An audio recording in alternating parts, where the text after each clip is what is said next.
કારણ કે મહાદેવની પૂજા જુદા જુદા પ્રયોગ છે. જો દુર્વા ચડાવવાથી રોગનો નાશ થાય. ધરો, દુર્વા એટલે હું ધરો, રોકડ. બીલી ચડાવવાથી લક્ષ્મીની પણ પ્રાપ્તિ થાય. પુત્ર પ્રાપ્તિ માટે આખા ચોખા બાસમતી મળે મશીન કરી હાથેથી કાઢવાના ડાંગરમાંથી, અને એ એક એક ચોખો મહાદેવને ચડાવે.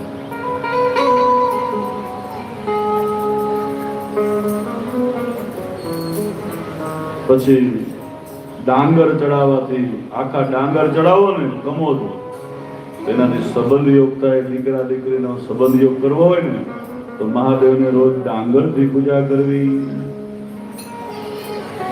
ડાંગરથી પૂજા કરવાથી સંબંધ યોગ થાય. કાળા ફળ ચડાવવાથી 3 પ્રકારના દોષમાંથી મુક્તિ મળે. કષ્ટમાંથી દૂર કરવો શેરડીનો રસ, મધ, રાજયોગ માટે ઘીનો અભિષેક. જેવો જેવું ફળ મેળવવું હોય એવી પૂજાઓ બધી કરવી.